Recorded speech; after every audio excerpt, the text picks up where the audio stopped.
Welcome to a brand new episode of Identity Talk for Educators Live, the show for the unsung heroes of education.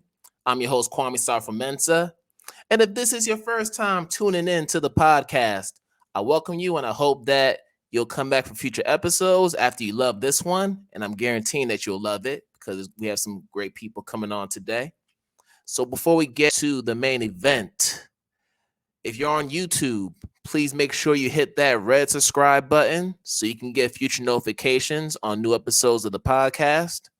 Also, if you're tuning in from Apple Podcasts, Spotify, or other audio streaming platforms, be sure to subscribe there as well. We appreciate all the support from our viewers and listeners, always. And then if you are interested in contributing monetarily to the growth of the podcast, please make sure you go to either Cash App or Venmo. If you're on Cash App, our handle is #IDTALK4ED. And if you're on Venmo, our handle is at KWAMESM. And then, of course, to check out past episodes of the podcast, you can go to our YouTube channel, which is under my name, Sarfo-Mensah, or you can go to our official website at identitytalk4educators.com. Thank you, as always, for the support, people. So much has gone on over the past week or two. We've seen a lot of new movies come out, so there's been a lot of controversy around, The Little Mermaid, the fact that you have a Black actress playing the role of Ariel. So if people remember the original Little Mermaid, it was a white mermaid who was the main character in that classic, as we all remember. And then just a few days ago, maybe a week ago, The Woman King came out, which is basically a historical, fictional reimagining of the Dahomey tribe in Africa, and is featuring an all Black woman cast, which is unprecedented even in 2022. So why do I mention these two movies in particular? Because there's been so much controversy around them, but the educator in me wants to talk about why those movies are important. And it's because they serve as counter narratives for not just our Black girls who are going to our schools, but also Black people in general. We gain inspiration from watching these movies because it lets us know that we could be seen in these movies. And that's the case for any culture, whether we're talking about Latinx community, whether we're talking about the indigenous community, Asian Pacific Islander community. There are counter narratives in every single race whose stories need to be shared to the public. And we want to make sure that we touch on this today, the importance of counter narratives in the K-12 classroom. And to help us break that down and really deep dive into it, I have two good friends of mine who are going to come on and share their expertise on why counter narratives are important in the classroom as a way to inspire and motivate our historically marginalized children who are in front of us. So I want to bring on my good friends, Christopher Clyde and Estelle Bougna to the podcast to talk with us about counter narratives and how we can do more in our classrooms to present those to children. So let me bring on Estelle and Chris, and we can get this conversation started. Hey. Hey, Kwame. Hi, Kwame. How are you? I'm doing well. How y'all doing? Doing great. Really excited Good, to be on the show. Yeah. Looking forward to it. Yeah, listen, I know we've been trying to do this for the past few months. We've been playing, phone tag and trying to get schedules aligned, but I'm finally glad that we're able to agree on a time and and finally be here to have this important conversation. It's always good to be in company with y'all. So thank y'all for coming on. Thank you so much Pleasure. for thinking Pleasure. about inviting us. Yes. So before we jump into this important conversation, I always want to give my guest an opportunity to just share how they came into the education field and just a little bit about themselves. So we'll go with newlywed first. So Estelle, I'm gonna let you go ahead and start it off. All right. Thank you so much, Kwame. So, hi, everyone. My name is Estelle Bougna Fomeju. So, I am a Pan African woman from Cameroon. Grew up all over West Africa, lived in different African countries. And I came to the education field from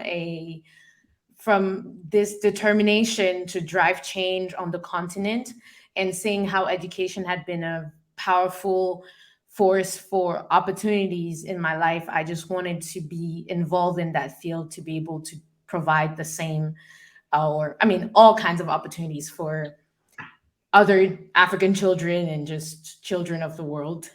Yeah. All right, cool. All right, Chris. How about you, Okay. good brother?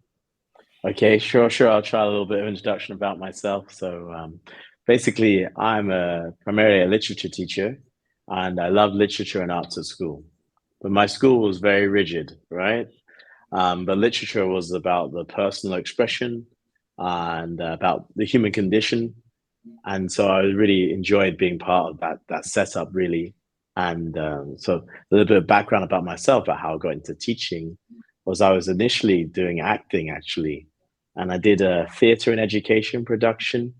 That means actors come to school and they do a little bit of acting performances for students and such. And I really enjoyed that tour, and that encouraged me to do a PGCE, which is a graduate diploma in education in the UK.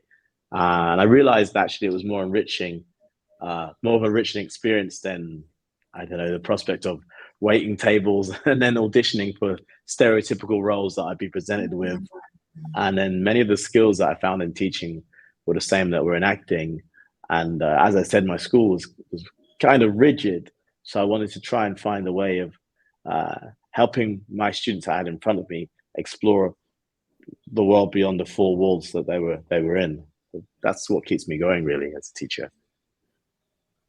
All right, cool. So, and I'm glad you mentioned that, Chris, because as I was doing the research, I was like, oh, the brother been acting. Okay. You got an IMDb page. That's something. Yeah. Yeah. Yeah. But we'll get more into films and everything in a second because that's a major part of this conversation. But still focused on your childhood. So, you all had primary and secondary schooling growing up in your respective spaces. And I just want to know, what were some of those struggles, if any, that you had to go through as you were embracing your identity and trying to show up as your authentic self within your respective school spaces where you were? I'll Would you like to go. go first? Yeah. Yeah, okay. Yeah, so for me, so I went to school in Chad, in Guinea, and in Mali. So that was secondary and, well, primary and secondary education. So I went to French schools abroad. So it's just following the French curriculum, the national French curriculum. And those were a little bit the equivalent of international schools, in the way that most of the expats send their children there, and most of the upper class locals also send their children there. In that regards, it was a little bit like an international school. But strangely, I never met Cameroonians at the school. So I was the only Cameroonian. And so I had a big issue with language, because at the school there were a lot of locals. So the local language, whether, for example, in Mali, Bambara, was really spoken. There was no one that spoke a language that sounded like my parents' language. And so I was always, I felt really embarrassed a little bit because of the comments that I got, like from my peers. They'll be like, your language sounds so strange. And so it made me really just, go back into my little bubble and said, okay, I'll leave this out of school. And on top of that, the language was already rejected by the school in itself, because when I was younger, the French schools told my parents to not speak my local language at home so that I wouldn't have issues learning French. And so already there was a fracture there because I didn't get as much exposure to my native language as I should have. And on top of it, growing up in these spaces with friends really looking at my language in a very weird way, that really affected how I interacted with that part of my identity. Yeah, I can definitely relate. Yeah, how about you, Chris? There's a lot of things, a lot of patterns that are coming up from my experience and from the words that you were saying there too. I might say again that my school was quite a rigid school. I went to a grammar school in England, and it was about uniforms and only a few students of visual minority, whatever that means. And I was the only student of Jamaican heritage. And so it was around the time, I may be showing my age here, where a few like Jamaican stereotypes and jokes cropped up, cool runnings and other things like this. And then we also had the oddly enough, the sexualization of men of Jamaican heritage or of Afro heritage, with Linford Christie winning the 100 meters. And the only thing that certain even teachers could talk about was the whole idea of lunchbox, the clothes he was wearing. And it's just crazy. And they were saying that in front of like 14-year-old kids. And then I often found that because I was one of the only visual minorities, as I say, that I kind of stood out. And so I was often compared to other students who were also like me in terms of my visual anyway. And they also associate that with my behavior too, that we'd all get clumped together in a sense. And oddly enough, I was compared to famous people due to my ethnicity, by all sorts of people. They'd say, oh, you look like this guy, you look like that guy. Sometimes not even the correct one, not even correct culture, as long as he was dark skinned, it was enough. So I guess there was positives and negatives of being like the only one or two of you within the school, or what it felt like. But at times, like I was going to say, there was some embarrassment. Like Estelle said, at times to show my non-British side. Most teenagers want to conform, correct? Sure. So I was always putting on the side that I had, that I could be most connected to with all my friends. And I only realized that now. So retrospectively, I realized that I was doing this sort of mask.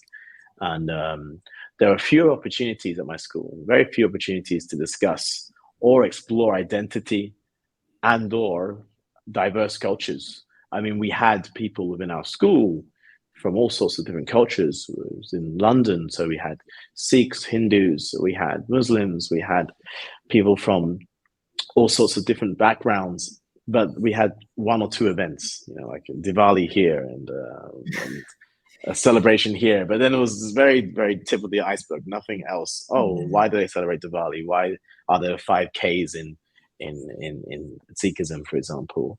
So yeah, a few opportunities to discuss or explore identity or diverse cultures that were in our school, particularly in extracurricular activities. Like there was zero there really, and then, for example, in STEM and humanities subjects, I don't think we even learned anything beyond Eurocentric ideas and Eurocentric teachings. Yeah, I think Yeah. we can all agree that we had that similar experience, just being exposed to whitewashed curriculum. Absolutely. But I'm interested in knowing from both of you, because we are talking about counter narratives, and I want to circle back to you, Chris, because being an actor, I would assume that part of your motivation for acting was to portray characters that you may not have seen when you were younger.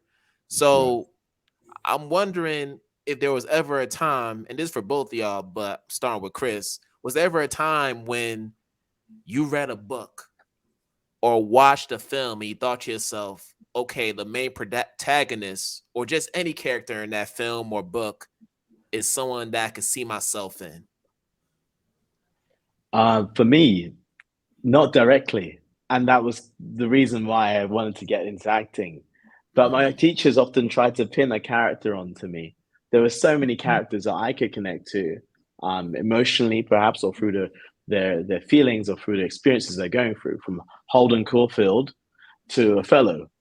But there was one teacher was obsessed with asking me to read as Othello and what I felt about Othello's situation. Othello is a Moor in Shakespeare's Othello. And I found that very strange. And I loved literature because it told me about the world, which in turn told me about myself. But I remember watching a film, I remember watching a film called Hollywood Shuffle.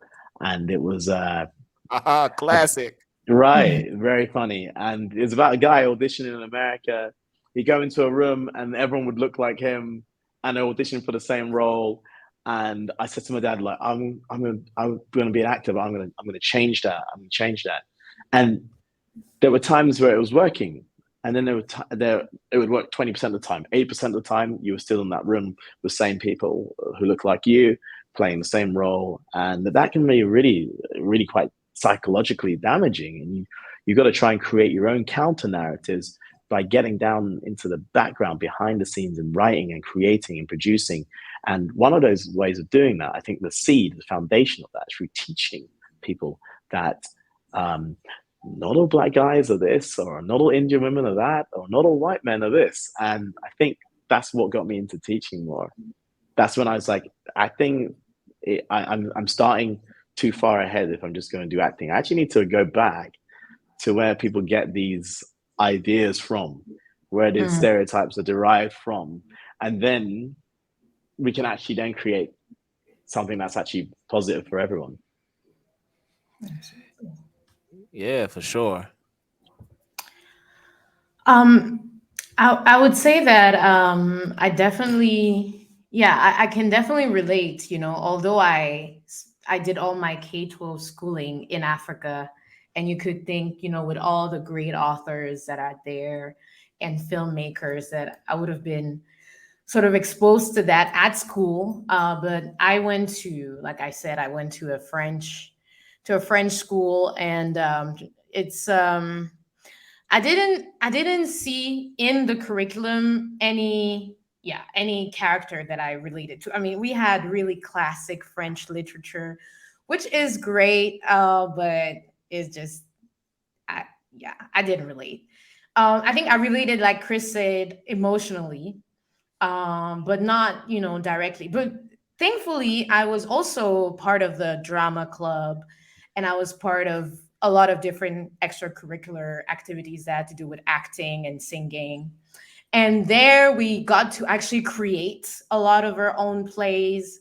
I had teachers and yeah, the leaders of those activities. They were so out of the status quo. They were progressists. They were reading, they were making us read like Che Guevara and things like that. And so there we had the opportunity to just expand our mind, expand our visions, and just build people that look like us and that were so culturally diverse and mixed up within your same personality. I mean, you have so many cultures. That was more our reality, but the school didn't meet that with the educational material. Yeah, I hear that. Now, so, we're sitting here talking about counter narratives, and I have to remind myself that there may be people within our listening and viewing audience who are hearing this term for the first time. So, of course, Identity Talk for Educators Live is also an educational podcast where we're trying to educate our teachers and others, about what these terms are and how they manifest themselves in the classrooms and beyond. So I think this will be a good time for us to formally define what counter narratives are, number one, and how do they show up in our classrooms? Mm-hmm. All right. Yeah, I'll start us off.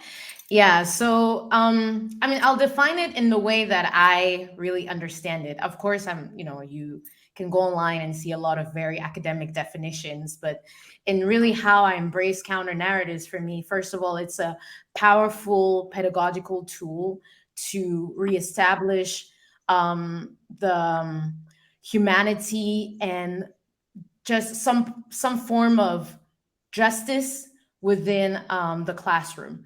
And what I mean by this is that counter narratives are a way to um, tell stories, tell the stories that are rarely heard, and tell stories that are told by the people who are generally observed. So it sort of empowers students within the classrooms to to see themselves to see themselves portrayed in so many different ways, and to see themselves portrayed that by people who have similarities with them in terms of their background. And what's also interesting to point out is the fact that well, what we're speaking of counter narratives, there's also this word that is out there, which is dominant narratives, and it sort of comes. So dominant narratives are those stories that are prevalent in our curriculums. I would say in the Western curriculum, but really international school curriculums, and just actually all curriculums that have come into contact with colonialism in a way. And so basically, counter narratives are there to reestablish also the power and the voice of indigenous communities and expose different paradigms. So for me, it's a way of reestablishing justice and enhancing the intellectual potential of students also, because you're allowed to see things differently, not just within the prisms of Western thought, for example. Because in school, you're asked to be critical, but you're critical within, like you're just, okay, three different authors. Like, how do they see, I don't know, justice or how, but you're not really allowed to be very critical. I mean, I always found myself so constrained. Like, you just have to pick something so the teacher is happy. But so at least what counter narratives offer is just, it broadens the spectrum of ways of thinking, of worldviews, of paradigms. Yeah, I'll stop there. No, Yeah. yeah, it was great. There's a lot to pick up there from, absolutely, and the whole idea of the mirrors aspect I really liked as well. I'd like to think that it's not just a reflection; it's actually we're going through a hall of mirrors, as you were saying. So it's different contortions of ourselves, and we're discovering different parts of ourselves and different parts of the world through this hall of mirrors. And who knows, maybe we step into that mirror like Alice in the Looking Glass, for example. And I like the idea of this destruction of voyeurism, because a lot of the texts are presented from one vantage point, and that is very much a Eurocentric vantage point for a lot of the curricula that we're being taught. And I talk about texts in terms of literature, but actually this happens within STEM and humanities subjects too, from historical essays and from mathematics as well. How are we being taught about the maths of Islam or the maths of the Far East in comparison to the ancient Greek maths or Western maths? And I guess my perspective is that these counter narratives are what we could call people, I would say, replying to colonialism in a sense, but it's not always like a conversation as well. I think it should be about people actually having their own voice and having their own monologue finally, and their own soliloquy even, because that one voice has been discussed and has said a lot of stuff for over many years.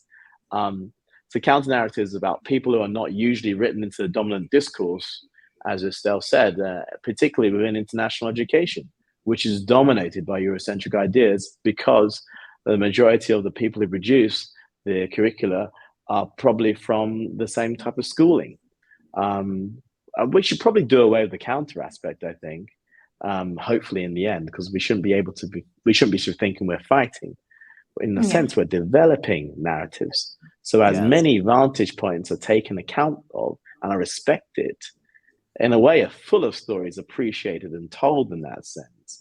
And as Estelle said, it develops our critical thinking and promotes diversity, which actually enables and innovates companies, schools, you name it.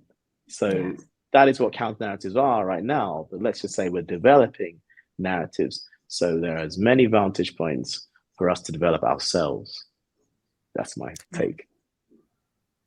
And thank you, both of you, because I agree with everything you're saying. But there's some folks who are probably wondering, well, how do I present these counter narratives to my students, particularly students who are coming from historically marginalized communities? So what would that look like for me as a teacher who has students coming from those communities in the classroom? So I would say maybe embrace student voice. We ask them. Old texts do work. We often think that we need to refresh and look at different types of texts. Perhaps these Eurocentric texts or these old classic texts that have been taught for years might be a good idea to look at them from a different perspective or a different angle. Maybe ask the students to bring in their own texts, their own books, if you have the opportunity, if you're not tied to a curriculum. But don't think of it as a straight mirror, as I said, and rather a hall of mirrors with different contortions. And it allows the students to see themselves differently, but also see themselves in others. Works that help to encourage interpersonal skills will be very good throughout all the curriculum. And I think that you could do it through developing inclusive practices. That could be having someone coming into school to help you develop on that. And just help, and teachers should be learners too. So read professional books focused on EDI strategies, with an emphasis on inward professional educational development rather than outward, maybe. So you might not necessarily need to invite other people, but you maybe have people within your own community who can help show themselves as well and give them a voice a bit more. Perhaps it might be a good idea to ask perhaps a teacher to come into the classroom who is from a background or from a minority or a marginalized group, and they might be able to offer a book.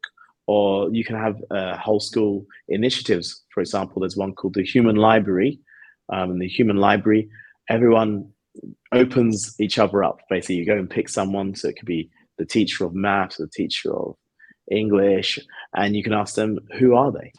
You know, you can have that one conversation. You speak to each other for 5 minutes, a kind of a speed dating thing. What makes me me? And how can I use my identity in my classroom? Because I think a lot of people, when they think of marginalized peoples, they think, they think in very stereotypical paradigms and mindsets. And sometimes people can become defensive. But actually, if you're a teacher from Ireland and you're teaching at an international school, how can you use your cultural identity within your own lesson?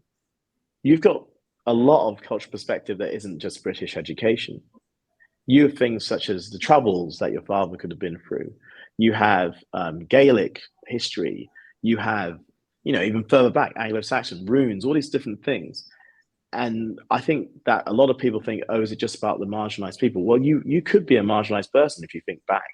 If you look back, there could be a point there where you could have been marginalized.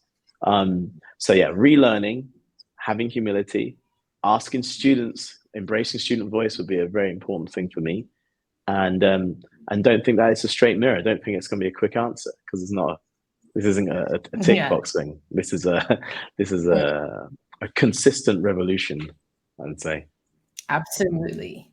Yeah. Sure. Yeah. No, that's absolutely that's that. I mean, I think there's definitely there an idea about first, thinking about your posture when you come into this idea of wanting to use counter narratives, because it's important to have open-mindedness, a lot of humility, and this desire. I mean, that's when you really take that lifelong learning hat and you just stick it on. You don't remove it, because there is a lot of danger when we get into the counter narrative zone, especially in terms of student well-being.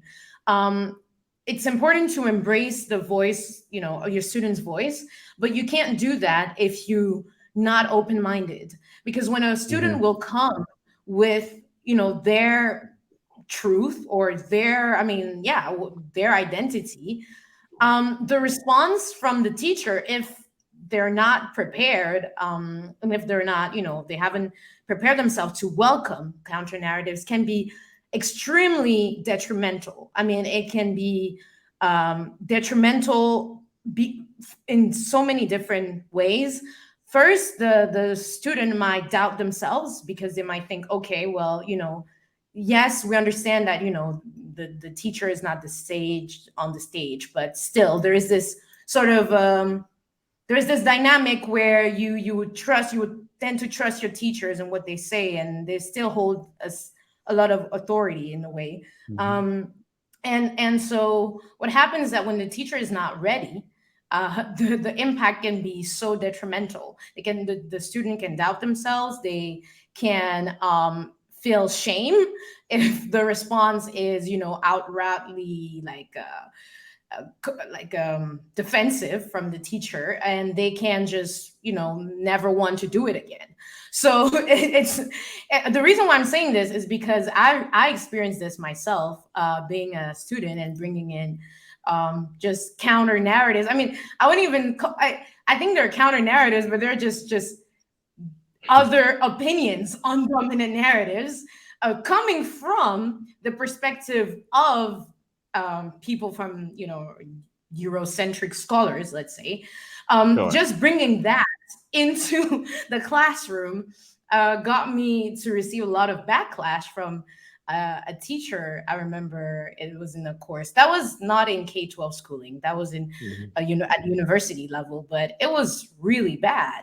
I mean, I just became a civil rights defendant. I mean, out of nowhere, the situation escalated. It was ridiculous. And my friends in the classroom told me that later on, people were like, "Oh, I didn't know Estelle was so into defending Black rights and stuff." I was like, that was not the point. We're talking about how education could be instrumentalized. And I was just presenting the case study of the Third Republic of France. Anyway, it's a long thing, but the point is, it's very important to be ready to welcome the counter narrative. So like Chris was saying, cannot just be like, okay, let me bring in a book by a Black author or Asian author and I'm ticking the box. Are you ready to really dig into the whole critical analysis of the text, just the way, like, are you ready to just put your full like intellectual and emotional self into this work, unpacking the work? And yeah, I mean, it requires that. It requires, yes, this sort of mindset change also. Yeah, I think that and having something where you have a culturally relevant curriculum is really helpful too. Right. So your group of students will change per year, right? So if you're creating a book, or if you're teaching a text, or even teaching about an artist in art, for example, and you're using the same artist and the same author every time to think, okay, this is going to be my EDI guy. Yeah, this is going to be my one for the Indian kids. It's never going to work. So what you do need to embrace that voice in your head that says, let me have a bit of humility and ask them what they want to do. Maybe you can even have a percentage of what you teach to be prescribed curriculum. And then maybe you can have one that's the student's choice.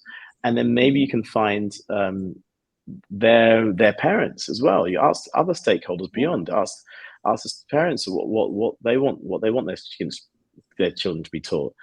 And it might interestingly be enough very traditional things because of their schooling, but you might be surprised as well.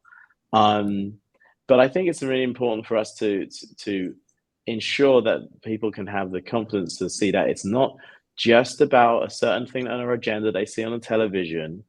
It's not just about a certain thing they've seen in the zeitgeist at the moment, but actually culturally relevant teaching has been happening since forever, in different spaces. For example, I mean, I don't know if you guys went to schools on the weekend, but there are certain cultures where kids had to go to school on weekend. Yeah. Like the Chinese kids that I knew, they all went on weekends to learn about Mhm. Chinese culture. Indian Mm. kids, Chinese, Indian culture. Jewish kids, they went on weekend, to learn about their religion and their faith. And I think you could use that massive source of knowledge from their weekend schooling, which does still happen, and bring it Mm. into the classroom. If you're learning about certain texts, they don't, and also culturally relevant texts, they don't always have to be about trauma. They also bring in books Thank that are you. always about, yeah. I mean, why not just have why not tell me about a family, for example, like, okay, Raisin in the Sun. It's a play. There's a lot of stuff going on between that family, but there's a loving father who makes some mistakes. There's a loving mother, and there's a range of emotions within that Black community, within that African American household. And that rarely happens. You sort of like, oh, here's a traumatic book that has this marginalized character in it, or here's this character within the book that's predominantly from Eurocentric point of view. That's a marginalized guy. Like I'm thinking of Mice and Men, for example. There's a guy who works in the ranch, and he's isolated and he's treated terribly because he's Black. And it's like, is that the only person that the kids can relate to? I mean, where are the superheroes who are Black? Where are the pirates who are Black? I mean, Mm. where's the Right. swashbuckling? Where's the adventure? It's Yeah. there. Yeah, Yeah, I for would sure. definitely, actually, on that note, I would definitely recommend to all teachers who are, trying to incorporate counter narratives into their practice to really start with the fun story, like Yeah, with the fun, joyful stories. I mean, exactly. it's like, focus on stories that have characters that are just doing everyday, like, I mean, everyday life things that Every have day, yeah, yeah, I mean, just exciting stuff, yeah, and yeah. and it's truly important.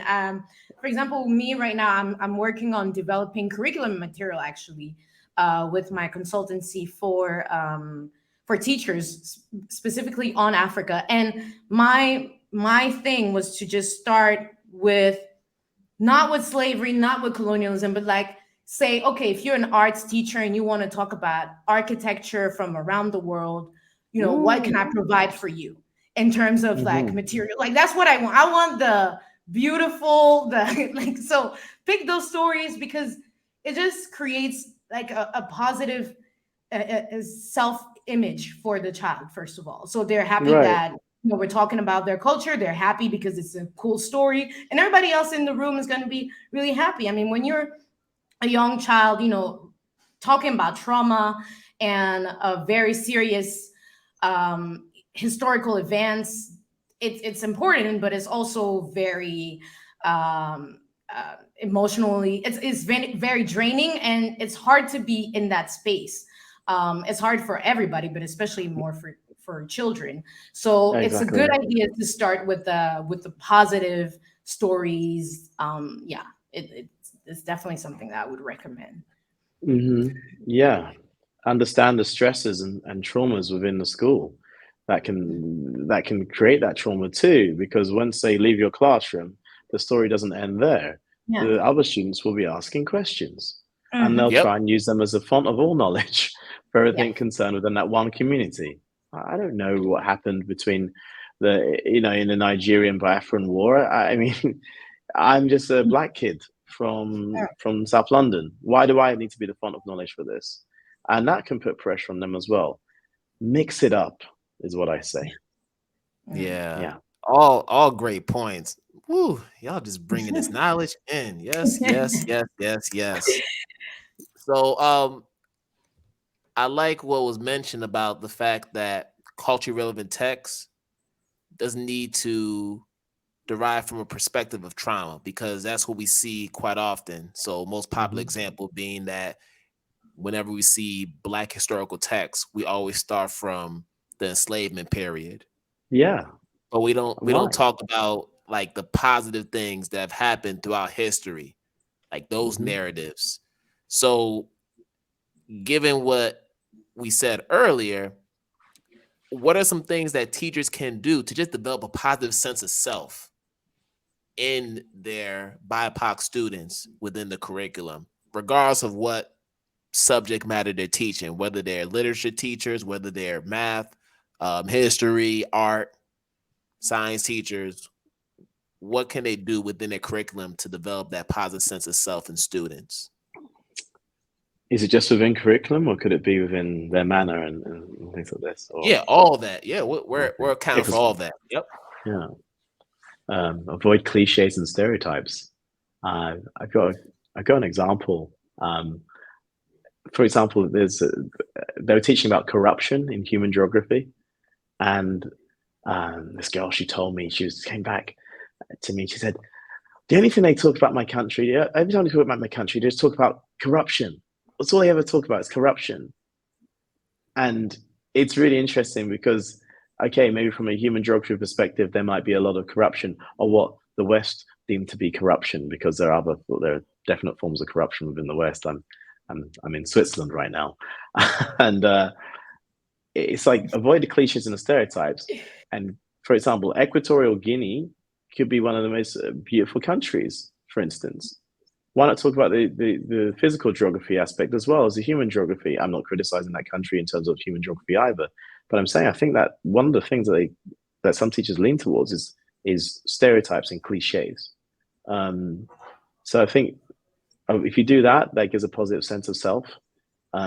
If you don't call them out and make them the voice of reason, or the voice, standalone voice for that group, or that teaching or that lesson, that can help as well. Doing stuff in groups would be really helpful as well.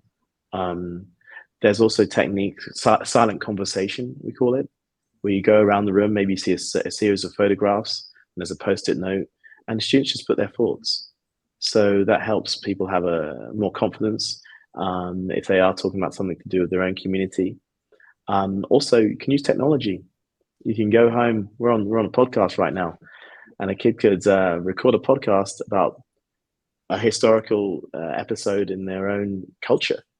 They can respond to the text or the literature alone in their room in a very personal way between the teacher and themselves, while having to be exposed to the rest of the class.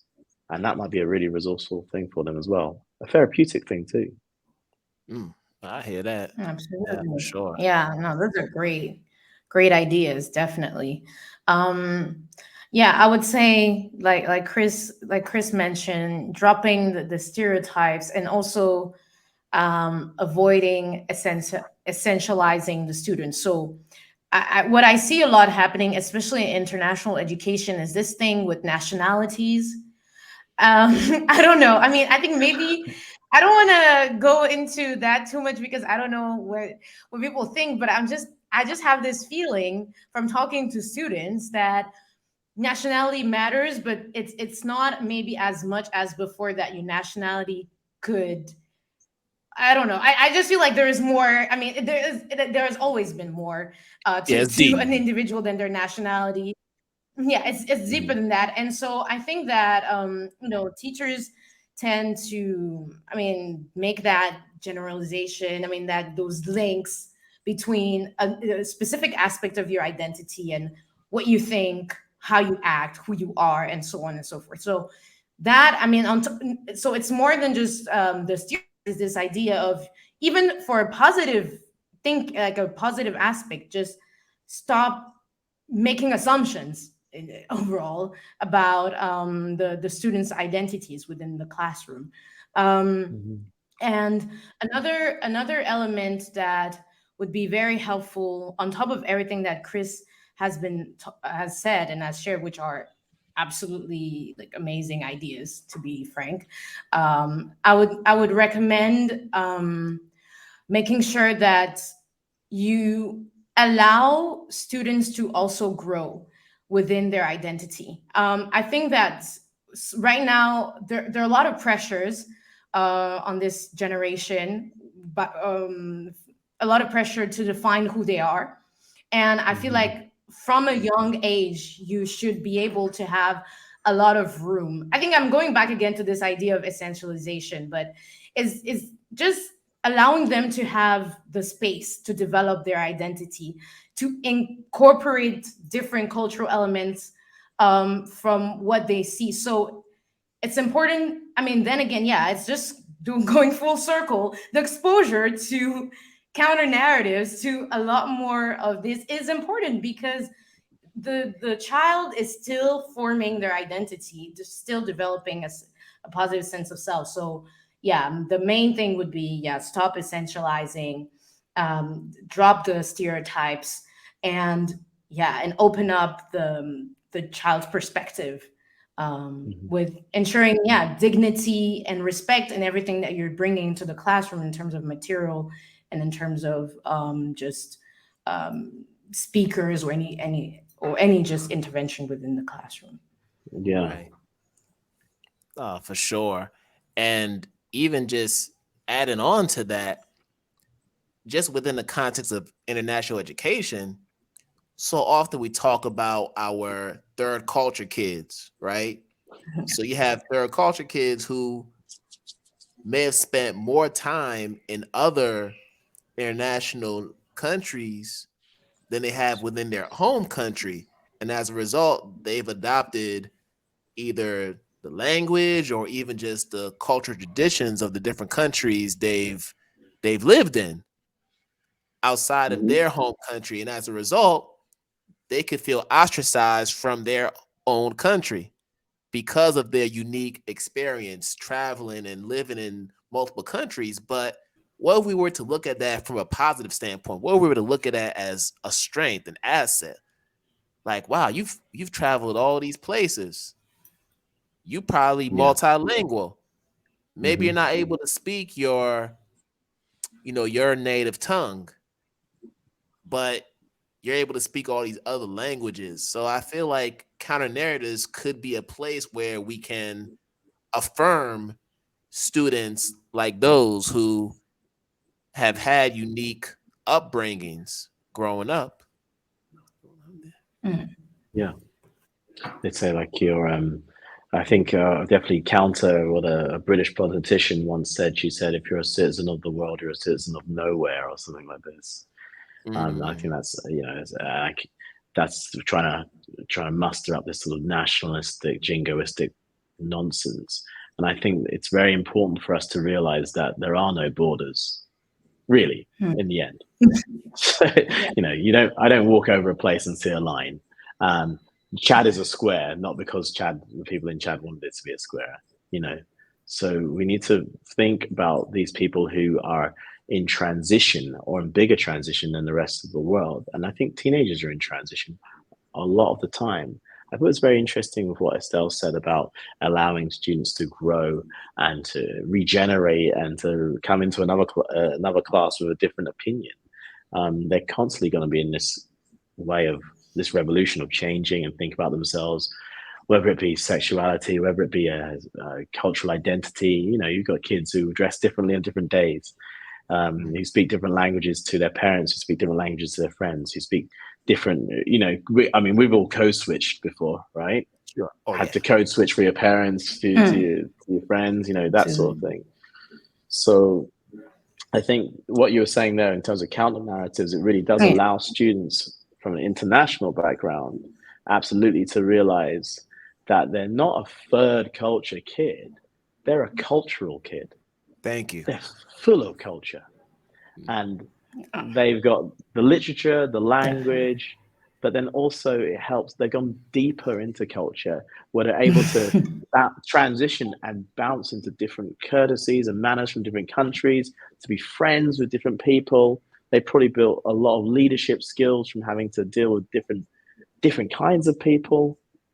They've learned to be fair and to be just because they've had to deal with different conversations and different cultural clashes. They've had to deal with different religions, different opinions. So I think for a student to have a reading and counter narrative who is a student who's a quote unquote third culture kid it's just enriching their culture and bringing them deeper into that sort of cultural iceberg, as it were. So I think it's a really great point. Yeah, for sure. And I think that's how we need to view it. We need to view it as capital. We need to Yeah. view that as assets Yeah. to who a person is, because so often we get so caught up in just having young people stay within whatever margin we perceive them to be in terms Yeah. of their identity. And Yeah. as a result, that's where the marginalization comes in. And we're not Exactly. open-minded enough to say, okay, why can't this person be fluent in this language? Why can't they embrace these traditions that may be outside of the tradition that you believe they should be celebrating, you know? Mhm. Mhm. Yeah. Yeah. Yeah, I mean, there was something that was actually really great. So I've been saying a lot of negative things about the French school. So what I can say is that I have a sister who's 10 years younger than me, Mm-hmm. 10 years younger than me, and so she graduated from high school in 2020. And in her last year of school, so yeah, you're 12, so it was a teacher initiative. Like I said, you will encounter a lot of great teachers who think outside the box and who Mm-hmm. just help students do things that really help them develop a positive sense of self. And they put up a show at the end of the year that was about being a third culture kid. And interesting, I would say, acts within the show were one where students were sharing languages that they knew. And so you had so many different scenarios. You had students who had learned a language on their own, like, a student from Mali who's learned Japanese because he just he just wanted to learn Japanese, like no Sure. particular reason. I mean, he just found a connection with Japanese, the Japanese culture. Other students who will tell you how to just learn, I don't know, Italian, and they're from they're from China just because they wanted to Yeah. learn Italian.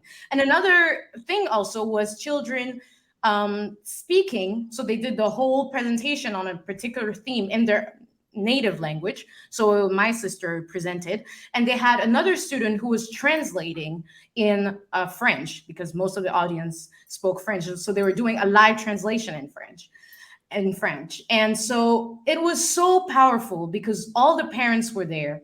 And just also when you would see, like, I see my sister and her friend preparing, just the cultural exchange there. Like they had to write the text, translate it in the native language, just talk about, idiomatics, just different things. It was so powerful.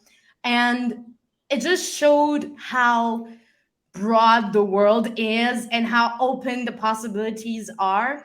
And for Yes. example, for my mom, it was so powerful because she said, well, 20 years ago, they told me to not speak my language to my child. Mm. And it took them all this while to finally acknowledge it and allow it to exist Wow. within somewhat of the school space. And that Mm. was so powerful. That was so powerful. I mean, all the parents were so emotional, you could tell. Because to have a show like that showcasing your children's talent, but on top of it, their culture, and they were sharing. You had mixed race children also speaking about their experience. You had dark skin black girls were talking about their experience, and all of that mixed with language, richness. It was just so powerful. And I think those Mhm. type of events or just opportunities are, they speak volumes for everyone, not just for the students, but for parents, for the entire school community to understand what we're talking about. Because maybe you have not experienced it yourself, but at least with those things, it opens the eyes for everyone within the school community. Yeah, Mhm. for sure.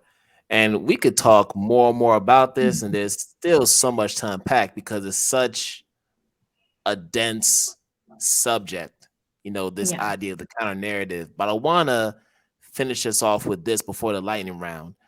So lately, we know about, the banned books movement. happening still, not just in the States, but also other parts of the world. We know about the fact that there's a strong allegiance to classics that are inherently racist and oppressive towards other people. These are things that we know about. What I'm interested in talking about is the role that films and documentaries can play as a supplemental resource in this situation where books aren't being provided for students who need to see those mirrors and reflections of themselves. But there's a lot of movies out there that are being created that are filling that void. So most recently, I mentioned in the beginning of this podcast, the Woman Kings had a lot of controversy. We've had controversy around the Little Mermaid, and there have been other ones in the past that have had similar controversies for ridiculous reasons that I'm not going to go into right now. But I want to find out from you all your perspective on films and documentaries and the role that it can play in presenting counter narratives to students from our historically marginalized communities, whether it's the BIPOC communities, whether we're talking LGBTQ plus communities. So, yeah, what are your thoughts about that? Yeah. So there's a string of films that they can watch. I'd like maybe you might want to go ahead. I think I'm jumping in because I got quite a list. Do you have a suggestions, Estelle, or do you want to? Well, I mean, yeah, I don't even know where to begin. But what I can say in terms of their role, and I can let you go ahead with the list. I mean, they're central. They're so central because you will find, well, first of all, videos are very attractive to everyone. I mean, to young people especially. It's easier to ask them to watch a 1 hour and a half documentary than to ask them to read maybe 2 or 3 chapters of a book. So it's already you're getting some buy-in with documentaries and movies. What is extremely positive about movies also is that they're allowed to build. I mean, they build in the character different layers, and the story is broad, and the visuals also inform the students, so you have a different level of cultural imageries and that come into play. I mean, you have verbal, but you also have visual implicit, so the student can sort of pick upon different things that might not be at the center of the movie. For example, myself, I would say that I love when in movies there are a lot of things around food, scenes with foods and scenes with people cooking, or scenes with people going to the market, because I love cooking. I mean, and I love films from all different cultures where there's that element. I'm just so attracted to it, and that might not be the main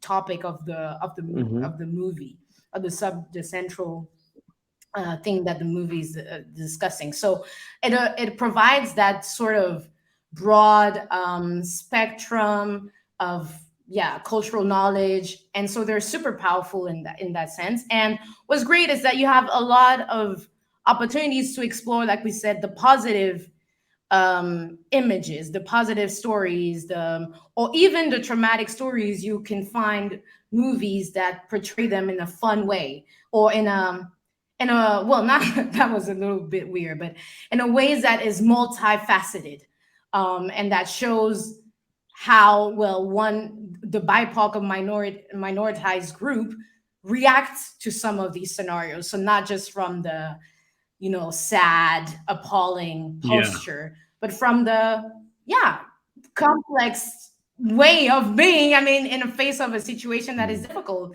you can look at it and be sad, then you're optimistic, then you're so it just provides so much wealth.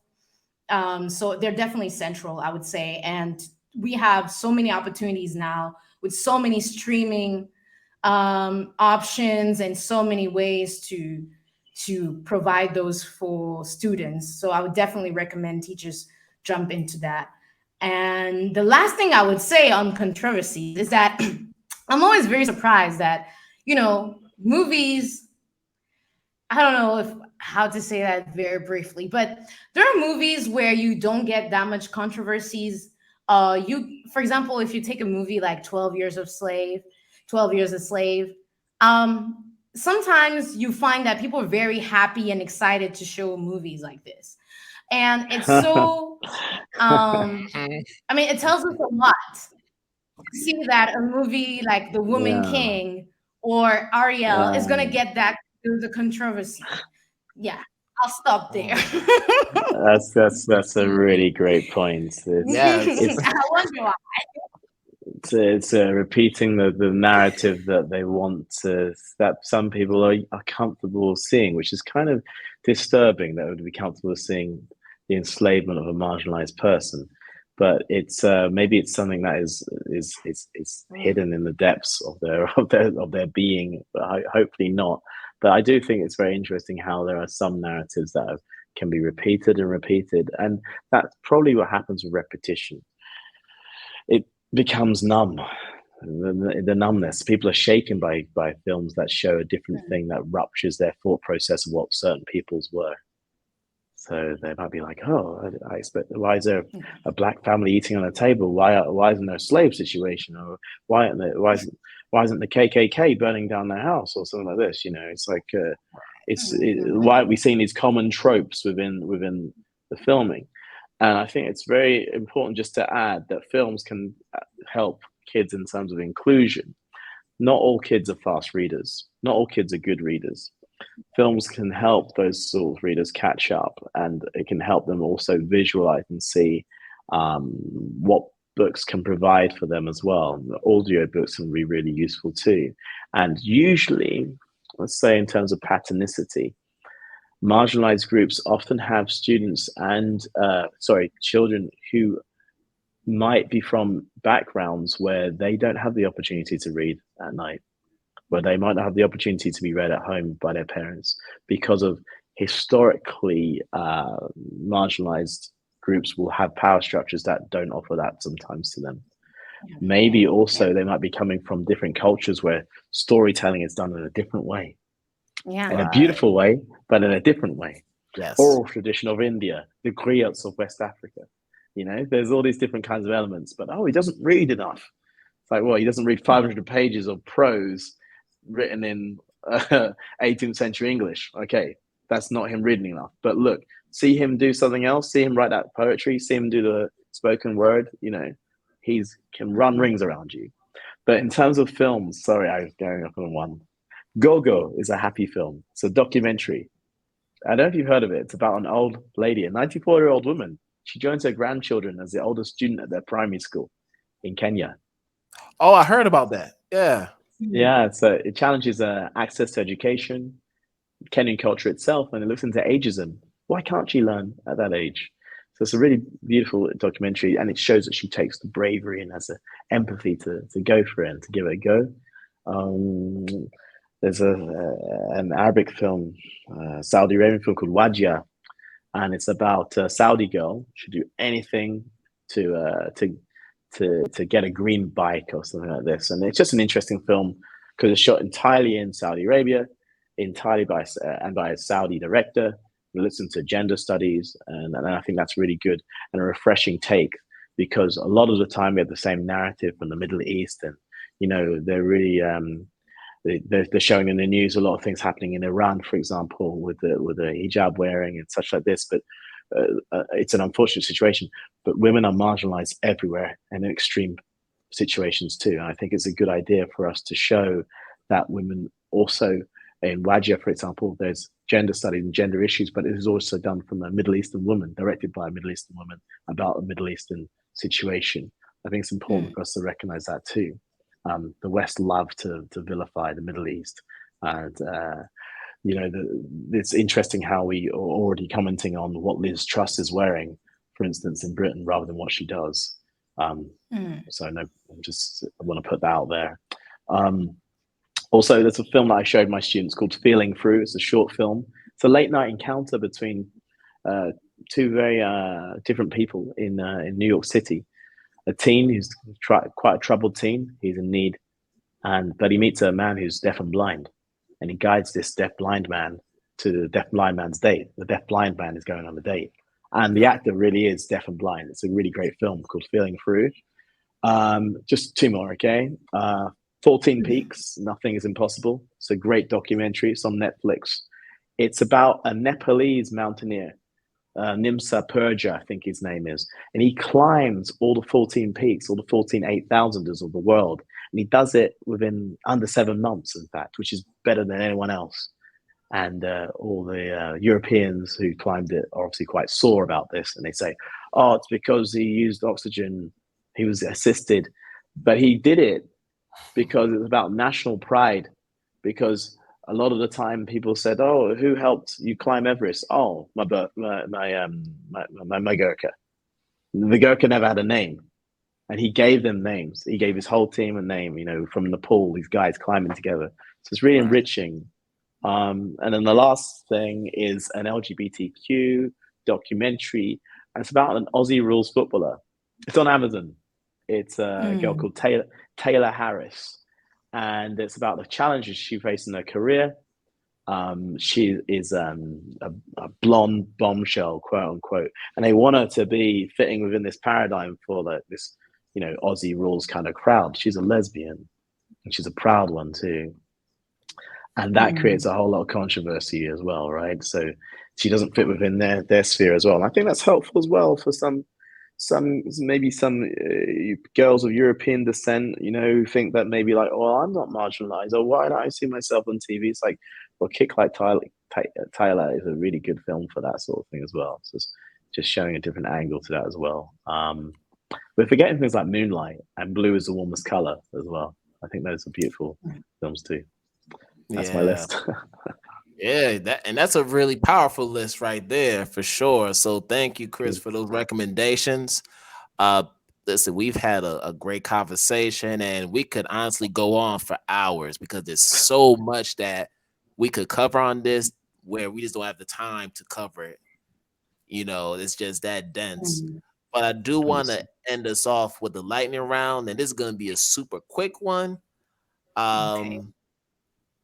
I have one question for you all, and the way we're going to do it is it's usually a question I ask all my guests at the end.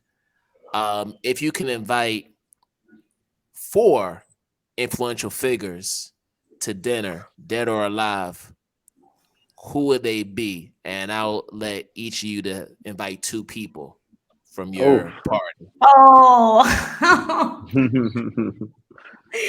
Oh wow. Okay. Oh man. I know. So I had to do that to y'all.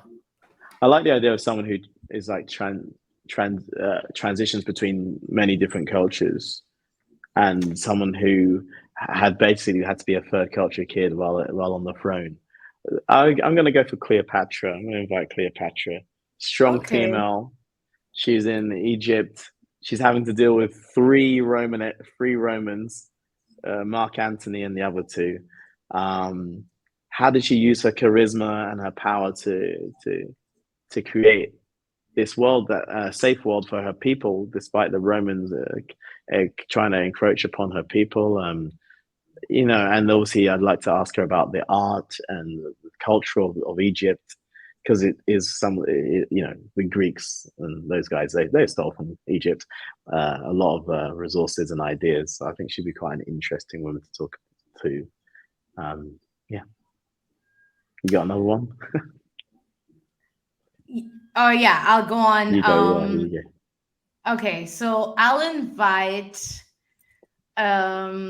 the environmental and political activist Wangari Maathai from Kenya. Yeah, who actually won the Nobel Peace Prize as well. And I just want to ask her a lot of questions because, how did she thought about starting this green belt movement? And that gives me an opportunity to just say one little thing about counter narratives, which is that they're very, it's not just about history, like it touches on all the fields, right?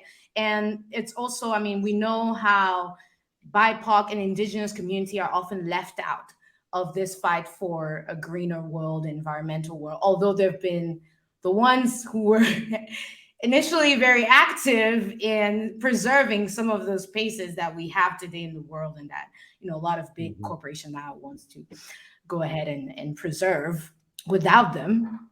So yeah, I wanted to just learn more about how she just started this green belt movement in Africa. That's cool. So that would be my first person. Oh, maybe I should try and think of someone now as well. Just going from my brain. I don't want to pick someone typical. Maybe pick someone like I'm going to invite the Dalai Lama, right? The Dalai Lama seems to have a very, very good relationship with Desmond Tutu as well. They two got on very well. Mhm. And I think they're a part of a collective group of spiritualists. And I just find it very interesting how he was so able to keep such a pure spirit and be so stoic and be so kind and warm with a bunch of different people. That takes a lot of effort, and I'm not sure that many people would have anything bad to say against him. He was being marginalized by a dominant power. How did he handle that as a spiritual leader, as a diplomat? Um, what is what does he think about people who don't have faith? Um, what does his teachings tell the world? Um, how does his access to multiple languages help him know more about the world? I just think he'd be a great guy, and I think he looks like he's gonna be really funny. I've always seen him; he's got a big smile on his face, so I think that'd be a good guy. Yeah.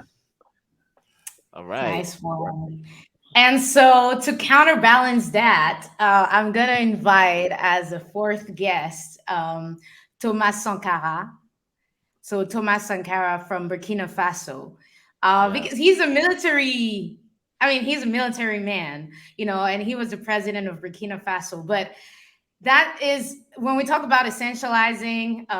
Being from the military was just one aspect of who he was, Mm, and I mean, what he did for Burkina Faso in terms of just culture is extraordinary. And it mhm, goes beyond what people would think somebody who's in the military, a soldier, would do. I mm, mean, he invested in the arts, in the film, in just everything related to culture, like National Ballet. He created this, I mean, he founded this film festival that is still happening in Burkina Faso, and that is one of the best film festival in West Africa, which is the FESPACO. mm, And he put forward a cloth, traditional cloth from Burkina Faso, made with in cotton, called Faso d'Anfani, and today it is still like part of the pride of Burkina Faso, and it's just gained recognition all throughout like West Africa. I mean, he was a feminist. He was so many things, and you know, he died so young at 37 years old. He only was in yeah. power for 4 years, and Yep. in those 4 years, what he did, like, is still positively alive today.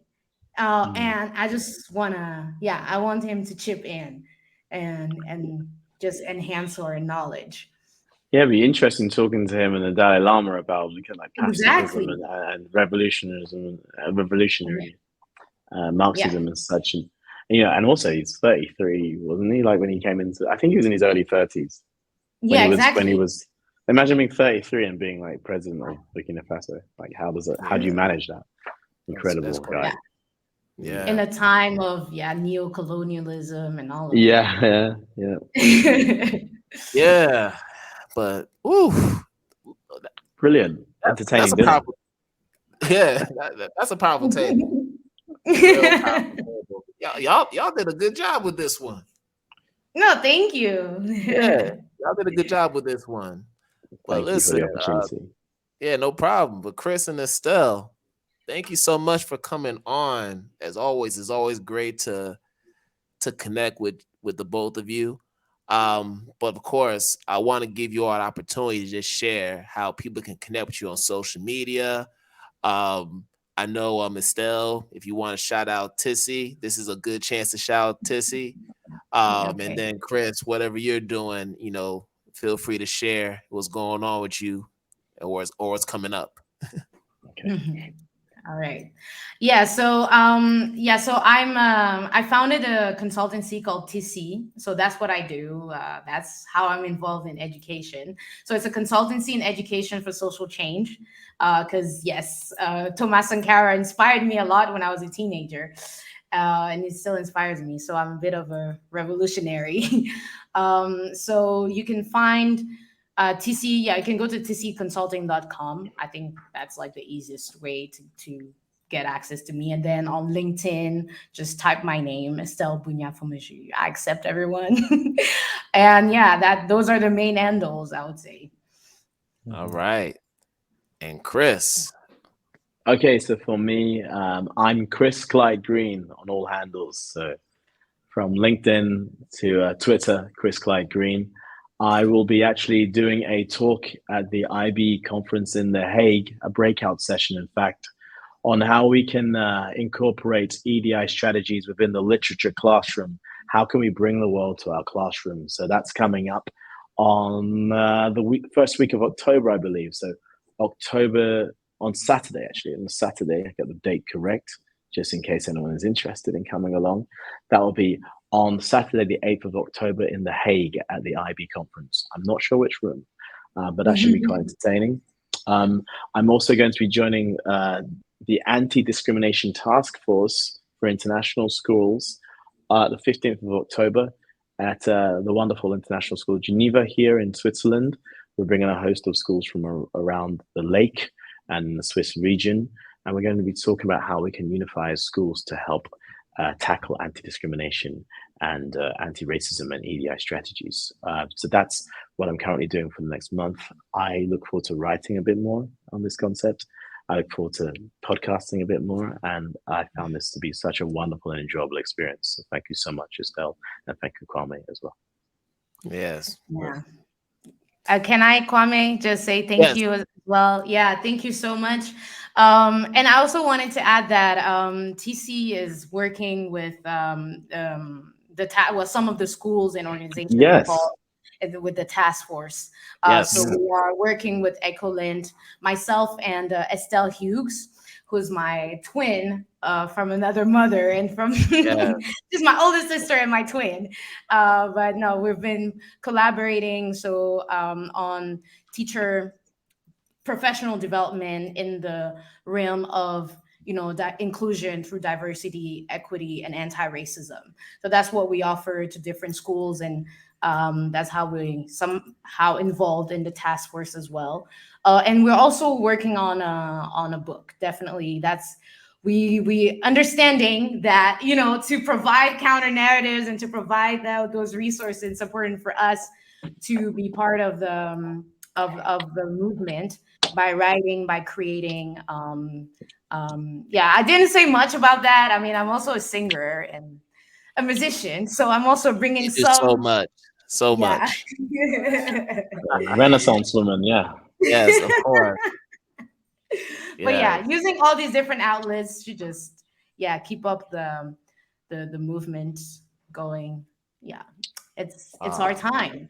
And thank you so Yeah. much, Kwame, for creating this space for the unsung heroes. It's so cool. Yeah. I think it's really important. I think that we should think about that. Don't ask our students or students of BIPOC to not be a wallflower, but to also not have to be the best of the best or seen to be lazy. In comments from teachers like that, and at times try not to navigate away from your true self. But you don't always need to show your full self if you don't want to. Yeah. In a sense, True. you can. Yeah. And you don't know yourself yet as well. Discover yourself and enjoy that ride as well. And don't let anyone else try and drive you towards a certain category or pigeonhole. Yeah. There you go. Definitely. And that's a perfect way to end that right there with that word. So Chris and Estelle, we're gonna have to do this again another time. But Yes. I'm wishing the both of you a great rest of the day, and you already know we're gonna connect soon. So, Thank you Yeah. so much. Thank you, all right, Kwame. Thank you, no Identity problem. Talk. Bye, Chris. Yes. Thanks. Bye bye. All See right. you soon. Bye, Bye y'all. bye. All right, y'all. So we about to end another episode of Identity Talk for Educators Live.